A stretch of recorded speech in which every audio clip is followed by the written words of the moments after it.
Assalamualaikum warahmatullahi wabarakatuh. Perkenalkan, nama saya Vera Anggraini dengan NIM 2203041129. Saya berasal dari kelas 2 Rek A MGT2. Baik, di sini saya akan menampilkan sebuah video mengenai dasar UMKM dan koperasi. Koperasi adalah suatu badan usaha yang beranggotakan orang-orang atau suatu badan hukum operasi yang melandaskan kegiatannya berdasarkan asas kekeluargaan yang berfungsi membangun dan mengembangkan potensi ekonomi anggota dan mewujudkan perekonomian nasional yang berdasar atas asas kekeluargaan dan demokratif ekonomi. Sejarah mencatat bahwa gerakan koperasi di dunia mulai pada pertengahan abad ke-18 dan awal abad ke-19. Saat itu, koperasi masih disebut dengan koperasi pra-industri.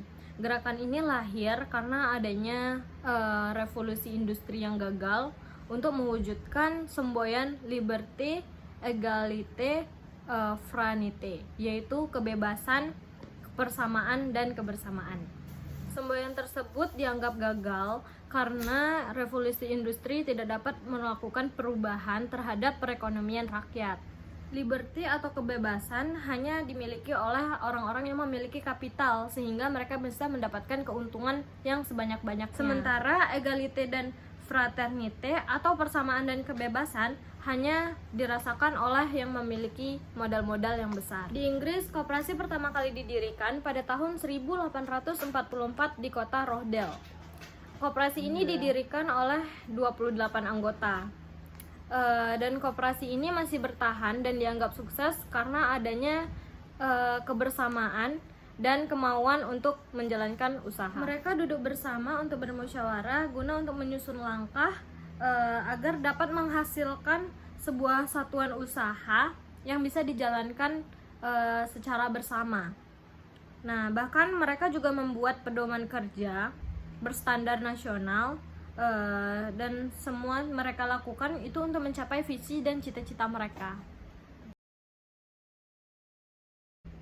Koperasi memiliki fungsi mewujudkan dan mengembangkan perekonomian nasional yang merupakan usaha bersama berdasarkan atas asas kekeluargaan dan demokrasi ekonomi. Nah, oleh karena itu, koperasi juga bisa memperkokoh perekonomian rakyat sebagai dasar kekuatan dan ketahanan perekonomian nasional. Jenis koperasi itu bisa terbagi menjadi 5, yaitu yang pertama ada koperasi produsen, koperasi konsumen, koperasi simpan pinjam, koperasi jasa, dan koperasi pemasaran. UMKM kan merupakan suatu singkatan dari usaha mikro kecil menengah. Nah, untuk pengertian UMKM itu tersendiri, UMKM itu merupakan suatu usaha produktif yang dimiliki oleh perseorangan atau suatu badan usaha yang telah memenuhi kriteria usaha mikro. Dampak UMKM itu sendiri bagi perekonomian rakyat di Indonesia, itu UMKM itu membantu untuk memudahkan masyarakat untuk memenuhi segala kebutuhan baik pokok maupun sekunder. Nah, UMKM juga mampu menyerap 97% dari total angkatan kerja dan mampu menghimpun hingga 60,4% dari total investasi di Indonesia. Pada pasca pandemi, itu menjadi masalah dunia internasional termasuk di Indonesia. Hampir seluruh UMKM mengalami kendala dalam melaksanakan kewajibannya terhadap perbankan ataupun yang lainnya. Jumlah pendapatan UMKM mengalami penurunan yang amat drastis sehingga banyak para UMKM yang kesulitan dan memutar strategi untuk tetap mendapatkan keuntungan ataupun mendapatkan penghasilan pada penjualannya.